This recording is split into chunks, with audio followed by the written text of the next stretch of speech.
Hello, what's up? So this is another ebook. Yeah, tablet ebook na naman ito. And actually this one is pinadala lang to sa akin. And bro, don't worry, wala po itong bayad. So real talk ko ito. And I must tell you na I have been using this for almost 2 years na yata, if I'm not mistaken. Mas ang tagal na eh. Ang tagal nga na nirelease ko nung unang review ko nito. So this one.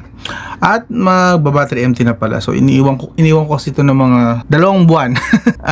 Hindi ko na nabalikan muna. Nakalimutan kong i-off. So 2 buwan ngayon pa lang siya battery empty. So anyway, charge ko mamaya. Pakita ko muna sa inyo saglit. So ito yung unang version.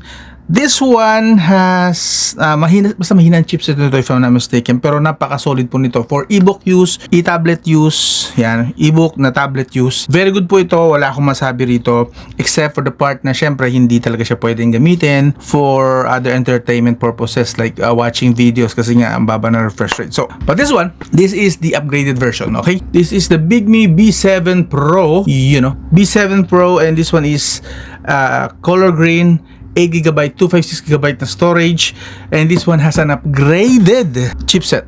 Okay, so upgraded chipset, okay, given, but is this still as reliable as this? I assume oo, pero for those lang naman na ayaw ng ganito na masyadong mabagal ang chipset, well, here is the upgraded one, mas mabilis. Okay, so buksan na natin. Yun. So, yun. Kasama sa box is this tablet, and then kasama na rin po yung kanyang pencil. So, yes, pwede nyo pong gamitin ito for taking notes. Yeah, supported niya, and kasama na rin niya kasi yung kanyang pencil. Okay, and then we have here the quick start guide. Yung pen nito nawala ko actually sa kotse. Hindi ko, na-misplace ko somewhere, pero wala na, hindi ko na magamit siya for note taking. So this one, I guess, ito na yung magiging kapalit. And this one is, nakabox pa talaga. SIM ejector lang pala to, or micro SD ejector. I'm not sure kung supported nito ang SIM card, but we'll see. And then, we have the charging cable. Wala pong kasamang charging brick ito. This is Type C to Type A charging cable, and perhaps data cable na din. Usually ganoon naman talaga ang kasama ng mga smartphone and tablets. Charging cable / data cable na din. So basically ito po ang kasama sa box. Yan. Okay. Okay, so this one has green, almost green color. Okay? Greenish siya. Wait, mas maganda for direct comparison na lang natin. Sensahan nyo na muna yung lobat na icon. Okay, so ito yung difference. The older one has a leather back. This one, hindi. But also, this one has rear cameras. Dito, wala pong rear cameras. Tinanggalan nila. And dito sa harap, I don't think may camera dito. I don't remember na may camera ito. And I never actually, to be honest, I never actually used this camera kung meron man ito, pero I don't think meron, parang wala nga. I don't see any camera here, wala, and wala rin siyang camera dito sa likod. So talagang tablet lang talaga siya, while this one has an upgraded version na meron na siyang camera, single camera plus a flash there. Maliit lang na flash, so mahina lang din sigurado yan, and AI camera branding, of course the Bigme sa gilid. Actually sa gilid medyo hawig sila, hindi pala, almost lang. Well, dito pa rin sa kaliwa ang kanilang speaker, and then the USB Type-C, and an LED light sa gilid ng USB Type-C. Tapos, ang pindutan nandito pa rin sa harap. Good. See that? Sa size, parehong-pareho halos. Ay, hindi. Mas malaki na tong bago. So, does that mean hindi na kasya ito? Try ko lang kung kakasya pa. Most probably, hindi na. Nope, hindi na nga siya kasya. See that? Lagpas na siya. So, hindi na kasya yung old niya na case. So, yun yung difference. Size slightly bigger. And here, meron na tayong capacitive button actually dito. Kung mapapansin nyo dito, wala. Dito sa makapal na bezel na to, wala po nakalagay. And dito lang talaga ako maasa ng pindot plus yung touchscreen, of course. But this one here, meron na siyang naka-fix na mga icons. And I assume that's for capacitive button. May mga features yan like this one. Kita nyo, this is settings. So, wait, zoom na natin ng konti. Settings, home, probably recent button. Most likely, again, I'm not sure, pero light mode and dark mode ito. Ito tingin ko, app launcher ito, or yung mga apps launcher, parang drawer. This one, I'm not sure, but probably sa notification tab, refresh, mukhang refresh siya eh. And then, back button. So, nasa baba ang back button. Okay, so I can just push here kung in case na gusto ko pala siya na mag-back dito sa kaliwa lang. Since nandito siya sa baba. So, hindi pwedeng gamitin sa kanan, I assume. We'll see later. And then, pag mag-home ka pala, malayo, But those are differences. Medyo marami rin palang differences. Aside sa chipset, hindi lang difference. May mga fixed na rito na buttons sa screen niya. Compared dito na malaki ang bezel pero walang purpose. Dito nagkaroon siya ng purpose. Dito, malaki pa rin ang bezel. Same lang din naman sila. Dito lang yung difference. Sa baba, pareho halos. Andito rin yung micro SD card button. Parehong nasa dulo yung kanila micro SD card slot pero na iba ang posisyon na nung microphone. Sa luma, nasa dulo din, dulo-tulo, while dito is almost nasa gitna sa bago. So, let me check then. Oh, may SIM card na siya. May SIM card slot na siya. Meron din ba to? I can't remember for the longest time. Hindi ko kasi ginamitan ito ng SIM card. Yeah, sa luma, micro SD card lang. Sa bago, supported na niya ang SIM card slot and so ano na siya? Basically, this is I believe hybrid. No, hindi rito yata hybrid. Hindi, this is not hybrid. Talagang single SIM and micro SD card na. Kuha ko ng SIM card para dito. Let me check kung dual SIM siya. I just wanna confirm. No. No, hindi siya dual SIM. So, single SIM lang siya and a micro SD card. Single SIM lang. Okay? So, yun lang na-confirm ko. Micro SD card, of course. Okay, so bali magiging ganito ang itsura niyan. Micro SD card and SIM card. There. So, yun lang. Anyway, try natin saksakan na lang. Saksak ko na to para makita ko na rin na-test. Mamaya ang signal. And then, dito sa kabilang side, wala naman nakalagay din. Same din, wala. So, those are the differences yun. And, check ko na to. Okay, tabi ko na to since nakita na natin yung difference nila sa physically. Now, for the first time, mata-turn on siya. So, dito yung power button. Okay, ayun. Blink na. Okay, isa-setup ko muna saglit. Then, fast forward na lang para hindi nyo nadaanan to. Doon na tayo sa nakasetup na version na. Okay? Fast forward. Okay, so I installed Dev Checker here. So, gusto ko lang malaman at ma-confirm din kung totoo ba na upgraded ang chipset na to. And to my surprise, actually totoo naman. Inaanin ko lang kayo. Dimensity 1080 siya. Yes, and this has actually decent naman na chipset. May kalumaan, of course, kasi ito ay merong 6 nanometer. So, hindi naman siya sobrang luma talaga. Unlike dun sa unang chipset na tablet is, I believe, kung hindi 12 nanometer, 24 nanometer yun eh. So, luma talaga. But this one, hindi naman siya sobrang luma. 6 nanometer is still, alam mo na, usable, if not reliable, ngayong 2026. So, up to 2.6 GHz po ang clock speed nito, yung maximum clock speed. Let me show you. Wait. Okay. So, meron tayo, 2.6 GHz and pinakamababa niya is 500 MHz. 2 GHz din naman yung pinaka-low niya. And also, highly improved din compared sa una. Hindi ko sinasabing sa mga smartphone dito. Compared dun sa una, this has quad-core na GPU. Okay? So, ang pinaka-bottleneck dito, yes, ang weak dito is yung display kasi yung display is e-paper, which means ang baba lang ng refresh rate nito. I believe na around 10 to 50 FPS or hertz pala, I mean. Not really sure pero like I said, sobrang baba. Pansin nyo naman, diba?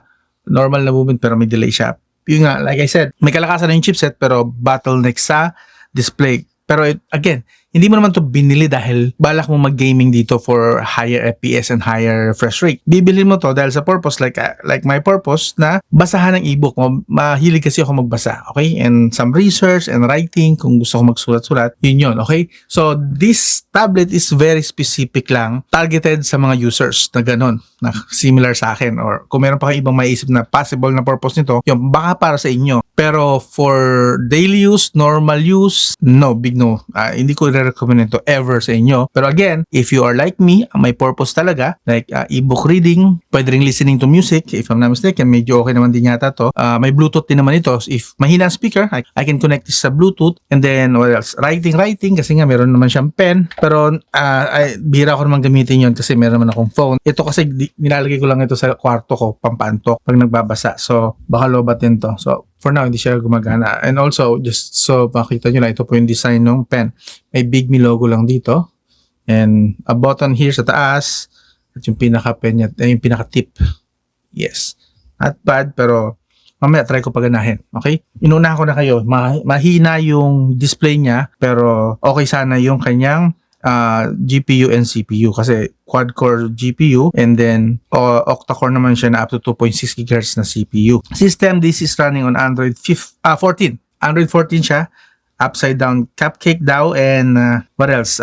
Battery, this has 4,500 mAh lithium ion battery, and good health good, of course, kakabukas lang natin yan eh. Yun, supported din niya ang 5 GHz Wi-Fi and 2.4 GHz Wi-Fi. Also, Wi-Fi 6. For some reason, supported niya or nadidetect niya ang Wi-Fi 6. So, this supports Wi-Fi 6 in fairness. Not bad. Of course, wala siyang eSIM support. Pansin ko rin, 4G lang ang nadidetect niya rito sa 5G area. Kasi dapat supposedly 5G rito. Here, see that? 5G. But here, 4G lang siya. And we have an update. If I'm now check for update. Okay, latest version na daw siya.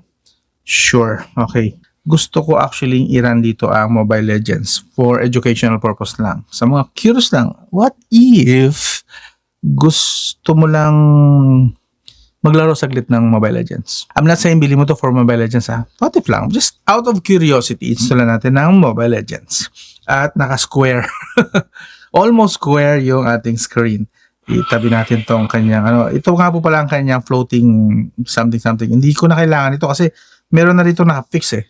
So, parang redundant na lang to. Pero, okay, hayaan natin yun dyan. Maybe off ko yan to some point. Okay, lagin ko muna to din. Balikan ko kayo, ha? Okay, so try natin siya ngayon. Kaya ng Layla. Siyempre, Layla lang naman ako. Hindi man ako player ng Mobile Legends. So, pwede na yan. Layla lang muna tayo. La.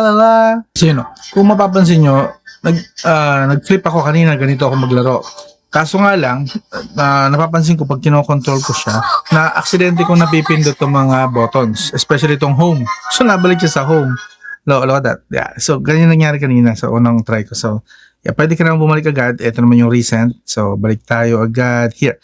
So, what I did is, switch na lang dun sa taas. Also, kung mapapansin nyo, medyo nag-vibrant na siya. Yan yung pinaka-vibrant niya actually na display. And also pansin niyo yung refresh rate medyo may kasakitan din sa mata, and also nag-ghosting siya. So actually pakita ko sa inyo, ito naman ang kinagandahan niya, pwede natin access yung niya dito sa taas kasi. So what I did is i-ink center dito, nilagay ko sa video. Okay, video mode, fast na yan.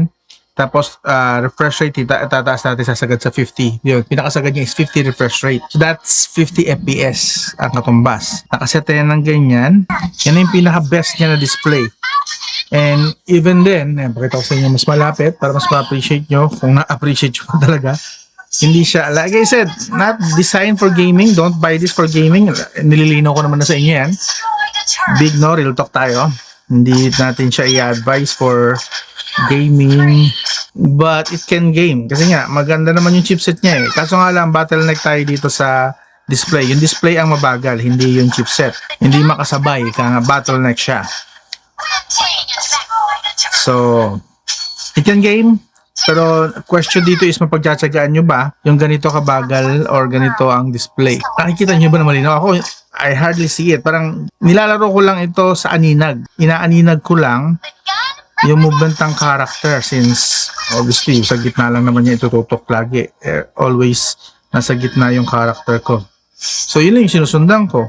Pero again, not tingin ko mabilis lalabo mata nyo kapag ito ginamit nyo for gaming. Okay, for gaming. Pero for reading book, ito yung best kasi dahil nga mababa ang refresh rate niya, matagal din siya malobat. Like dun sa luma ko, inabot ng 1 month to 2 months bago siya tuluyang malobat. Yes, months ang usapan dito ha. And kung tuloy-tuloy mo siyang gagamitin para magbasa, at least 1 week. Ganun po kakunat ito. Pero kung gagamitin nyo for this gaming purposes, of course, hindi na ito makunat. Mabilis na ito malolobat. Kaya nag-start tayo ng 60%. Currently, nasa 59%. So, nabawasan na tayo ng 5%. Kakalaro. Kita nyo? Nag-ghost to. Ginamit ko to. See that? Supposedly tanggal na. May ghosting na siya. Ayan, that's the problem with this device. And hindi siya broken. Hindi siya sira. Ganyan talaga siya. Slow kasi po ang kanyang refresh rate. So, mamaya pa yan mawawala. Kasi, naiwan. Kasi medyo slightly nagkakaroon na rin ng Nararamdaman ko yung warm na temperature. Let me check the temperature. So, here's the temperature. 38, 39, dun pinakamataas. Seta, where? I saw 39. Dito ang 39, yun. And dito sa likod, 39. 40, yun, may 40 rito. And then, yun, pinakamataas ay 40, dito sa baba. 41. So, andito yung chipset niya somewhere sa baba. Since 8GB RAM naman ito, mataas naman kahit paano ang RAM, hindi basta-basta mawawala ang game mo doon. Kasi, again, this has 8GB RAM, 256GB na storage. So, hindi rin basta-basta yung RAM. So, kapag ka napindot mo na aksidente ng ganun, okay lang. Pagbalik mo, andun pa rin naman yung game usually. Other features, bago tayo matapos dito, this has built-in na yung Kindle dito. I've never used Kindle kasi nga alam ko may bayad dito yung mga ano. Pero may mga free books sila dito na pwede mong gamitin or pwede mong basahin. That is, kung may Kindle, Amazon Kindle ka na account, okay dito, so solid na. Pero ako kasi meron nga akong collections, thousands of ebooks na naipon all my life. And some of them, binabasa ko, and most of them, hindi ko pa nababasa lahat. Of course, ilan lang, pagka may time lang. And we have also WPS Office. Baka tanggalin ko to, and I don't like the WPS Office. I wonder kung premium version ito, kasi dun sa kabila hindi eh. Let me check kung ito ay premium na. Hindi siya premium, I don't think so. Go premium. So, hindi nga siya premium version. So, I'm not recommending the WPS. I would prefer PDF Gear, actually. Pakita ko sa inyo. Kapag kung sasakali na ito bibili nyo, konting guide na lang din, PDF Gear na agad. For office apps naman like Word, PowerPoint, ito po only Office, free lang po yan. And yan yung best actually na pwedeng alternative sa Microsoft Office. Kompleto na dito. Word, PowerPoint, Excel, pwede po dito sa only Office. And again, libre po yan. It doesn't need a premium account. It works, walang ads, solid, okay? Kagaya ng PDF Gear. Ayun, kapag gagamit din kayo ng Firefox dito, ito yung browser na to, I would recommend na gamitan nyo agad, set default browser na agad dyan. Installan nyo agad, okay? Installan nyo agad ng, actually hindi lang para sa tablet na to, even para sa smartphone nyo and yung tablet nyo na normal, na hindi kagaya nito, pwede nyo pong gawin ito kung ayaw nyo lang ng ads, okay? So from here, punta tayo sa settings, and then go tayo sa normal na tab, click nyo tong 3 buttons sa baba. Yun. And supposedly, nandito yung, ayun, extension. Yun ang hinahanap ko. Extensions. Yun. And then, from here, discover more extension. And then, yun. Hanapin natin yung ad blocker. Ay, meron na pala dito. uBlock Origin. Pwede rin po yan. Very reliable din yung uBlock. Add to Firefox. uBlock and AdBlock. Actually, dalawa inaano ko para mahirapan talaga siya. Para hindi talaga makapasok yung ads, AdBlock. Yun, itong green. This one, AdGuard, AdBlocker. Yan po yung reliable na ginagamit ko. Yung dalawa. Pwede isa lang. Ako dalawa lang. Inaano ko kasi minsan may nakakalusot sa isa sa kanila. Pag dalawang ito, wala nakakalusot talaga na ads. Allow extension even on private browsing, of course. So, yun. Kapag pumasok tayo ngayon sa mga manwa na tantad ng mga website na tantad ng website, well, don't worry kasi ito webtoon. Pasok tayo dito. Ito, tantad to ng ads. Kung pumasok ka dito, walang ads na yan na papasok. Walang ads. Open tayo ng isa. Hindi consider niya na ad parts siya ng Okay. See? Walang nagpa-pop up na ads. Kaso ina-allow niya lang ako ng webtoon. Yan. Prologue. Still no ads. Pwede nating. Makulit lang tong kanilang ito, hindi to ads eh. Talaga naka-built in to kasi gusto nilang iyan ko yung webtoon app. But, it's there. Ibang website para mas mag-gets nyo. See? Yan, pwede ka na magbasa rito ng mga webtoons, manhwa, manga, even manga. Wala siyang ads dito. Kapag ito ginamit mo na web browser with the ad blocker extension. Okay? Built-in na nga rin po pala dito sa kanya ang AI and libre, wala kang mabayaran ito. May credits siguro, may limited credits lang pero ito. So, meron tayong chat, composition, and then AI draw. Kung gusto mo mag-drawing siya. Okay? For example, like imagine a tech reviewer holding an iPhone 30 Pro Max. Kunwari lang yan. Okay? Start creation. Supposedly libre to, alam ko. Hopefully libre pa rin dito sa bagong version ng Bigme Hybrid na to. Ayun. So we have it. Andito sa baba actually. This is the iPhone 30 Pro. Haba ng screen. So again, these are free. Pangit lang yung prompt ko. Masyadong simplified but libre, like I showed you, libre nga yung prompt, yung AI use dito. So, nice. By the way, itong mga pictures na nakikita nyo sa kanya is Pangit lang dito sa screen pero test ko na, especially do sa phone niya na version, malinaw po. So, just so you know lang. Camera, actually, gusto ko makita pa rin sa camera, no? Camera, yun, may camera. Ito yung ghosting. Yan, ghosting niya, no? So, yun.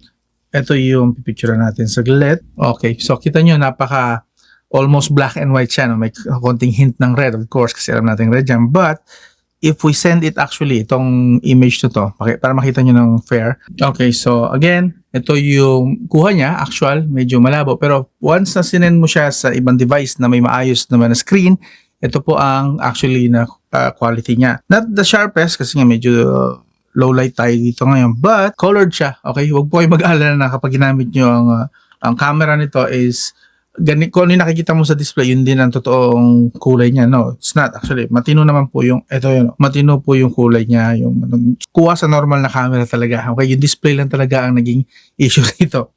And then, also, I found this comparison nandun. No? Pagdating sa settings, medyo iba nga sila ng konti rin. Let me show you. Okay, settings. Dito kasi meron siya dito sa gilid na parang ganyan. No? I'm not sure kung yung setup ko ba ang nagkaiba. Maybe I can copy this. Pero for now, right now, hindi siya ganito. Magkaiba sila. Oh. See that? So, yeah. Looking at here. Yan. Yan ang pinaka difference na sa UI. This was Android 11 and this right now is Android 14. So, medyo malayo din yung difference ng kanilang versions. 4GB lang palang RAM nito, pero meron tayong 64GB na capacity. This one is mas malaki na, 8GB RAM, 256. So from 4GB 64 naging 8256 na siya. So malaki din ang difference nila, malaki din ang pinagbago. Okay? So, those are the first impressions. I'm not sure kung gagawa ko pa ito ng review kasi alam ko naman na magiging result nito. Slightly better, tapos mas maraming features. Nagkaroon na tayo ng camera and SIM card slot. Pwede nang gamitin siya sa labas nang hindi nakiki-hotspot. Same lang din experience, I believe, kasi ganun din pa rin naman. Kahit malakas na yung CPU, yun nga, mabagal pa rin naman yung display. Which is, yun naman talaga ang purpose niya. Kasi nga, pambasa-basa lang ito. Pang comics, magazine, manhwa, manga. Ganoon. And of course, yun nga, libre din naman kasi yung AI. Tapos, what else? Not for gaming. Malinaw yun. And this one right now, ito at least, medyo pwede na rin tumanggap ng call. Speaking of call, delay kaya ito? So, try ko tawagan lang to. Saglit, wait. Okay, tawagan natin. Oh! Real time! Hindi siya delay, So, good. That's nice. How about SMS naman? Try natin. Hola! Okay. Let's see kung aabot nga siya. Hindi natin kung may delay. Mukhang okay naman. Pero what if hindi naka-open yung app? Tanggalin natin sa recent din. Recent, yun natin yung clear. Okay, wala na. Ang recent, 0 na. So, try natin ulit. Test lang. So, wala. Hindi pa dumarating yung message ko. Test lang. So, delay. Delay siya. Hindi dumarating Musta? Dalawang message na. And, nawala. Actually, nawala yung ng SIM card. See that? Kita niyo ba? There. Yung signal ng SIM card na wala pansamantala. Bumalik na siya ng 4G. So, di-disconnect siya ng kusa. Look at that. So, we found a bug. So, ngayon pa lang pumasok yung Cotman test lang. So, I just found a bug. Sure. Okay, so yun. I don't think I can also recommend this for messaging. Kita nyo naman may bug na agad siya, hindi pa umabot ng 24 hours dito sa bahay. Pwede siyang lagyan ng SIM card, sure, pero don't expect this na real time yung dating na mga notifications. Lalong-lalo na tong SMS, look at that, nag-bug na siya agad. Maybe sa call, mukhang okay yung call again. Maybe one last time sa call. Calling. Okay, wala tayong problem sa call. Decline. Sa SMS, may problem tayo, nadi-delay siya, okay? Speaker test, actually mahina yung speaker niya pala. I also check kanina while playing games. Music, try natin, For Elise. Yan yung pinakamalakas niya. Todo yan. May kainaan, actually. Parang pang higaan lang. While you're in your bedroom, nagpapaantok. Ganun lang yung pinaka-extend ng lakas niya. So, better use a Bluetooth speaker or earbuds kung gusto mo ma-maximize dito. Especially if you are planning to buy this for audiobooks. Solid audiobooks dito. Yun, earbuds na lang. Don't rely sa kanyang speaker. Mahina. Yun lang. Anyway, that's it. Bigme B7 Pro. Hindi ko na na-test yung kanyang pansulat. Note. Hanap tayo ng note. Wait, bago tayo matapos ng tuluyan. Baka may note ito. Meron pala siyang sariling office app. Not bad. In case lang ngayon yung gamitin, at least meron ka yung na-recommend ko kanina na office app din na libre. Actually, not bad sa opening din ng apps. Mas better na nga to. Ang laki ng difference na sa performance sa pag-open ng app. Mas okay na to ng konti. Kaso nga lang, for some reason, I can't make this work. Okay, so dapat siyang i-charge somewhere here. Oh! Yun, umilaw na siya. Itong pen. So, rechargeable lang siya dito sa tablet. Nice.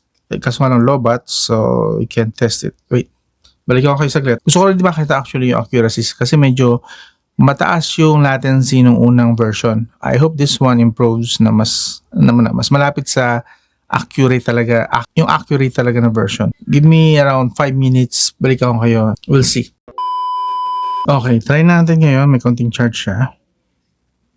Draw. Ayun, ganun din. Hindi rin siya ganun ka-accurate. See that? Okay. Pag mabilis, kita nyo yung delay niya, naiiwan siya. See that delay? See that? Inahabol niya. So, hindi siya real time. So, drawing, okay, pero not really accurate siya. Kita nyo yung delay. Daan natin ulit, ha? Daan natin. See that? And medyo kailangan ko siyang idiin para ma-establish. Tama lang, hindi siya agad na nakapit. Ayun, no? So, pag binilisan ko na siya, laki na ng delay niya. So that's the accuracy of this pen. Para sa mga readers na gaya ko, mga wide readers, okay to. Audiobook, gusto nyo na hiwalay na device for your audiobooks, ebook reading, ito yun. Pero yun ay kung trip nyo lang naman, kung enthusiast talaga kayo. But if not, no, I can't recommend this. Bibigyan ko to overall na lang. Initial pa lang naman siguro to. Maybe someday, pagka think ko worth it na bigyan siya ng another visit or another review, bigyan ko na ibang score. But for now, bibigyan ko siya 1 to 10 for its purpose. Tapos, the price, ang price po pala niya, ipakita ko lang dito sa inyo sa gilid, yan. For that price, bibigyan ko lang ito ng 4 out of 10. Yeah, 4 out of 10 score lang. So, yeah. Maybe ito na yata ang pinaka-lowest. Again, binasi ko kasi siya sa kanyang price. Actually, magandang product ito. Konti lang naman yung nakita kong flaw. Kaso nga lang, for that price, medyo hindi ko lang siya matanggap. Okay? So, 4 out of 10. Pero kung ibababa siguro to half the price, bibigyan ko to ng 7 out of 10. Kung half the price, 7 out of 10. Pero with that price, currently, 4 out of 10 lang. Kailangan ko ibanggal lang sa price niya. Okay? So, pasensya na. Real talk tayo dito. Kahit pa sabihin pinadala ito ng brand. Real talk is real talk. Okay? This is Rain Manguera. Kung gusto niyo yung mga ganitong videos, mahaba, yes. Makwento, yes. Pero as much as possible, related naman yun sa product eh. Yung idinadaldal ko and some information din naman. Pero kung hindi yun ang trip nyo, okay lang. You don't have to subscribe or anything. Pero sa mga gusto yung ganito, kwentuhan lang tayo. Parang tropa-tropa lang talaga tayo dito. Pero informative pa rin. Well, I hope consider nyo mag-subscribe, like, and share. Diyan sa pinakababa, diyan yung subscribe button. And that's it. Kahit iwan lang kayo ng like or anything. Malaking bagay na actually kahit subscribe na lang. That's it. This is Rain Manguera. This is again the Bigme B7 Pro colored version, improved version supposedly, pero yun. I'll talk to you again soon. I'm out. Boss, atin lang to. Subscribe ka na, hindi kayo pagkakalat. Hindi, mag-subscribe ka na. Boss, mag-subscribe ka na, hindi kayo pagkakalat. Na-subscribe ka na rito. Dali! Subscribe!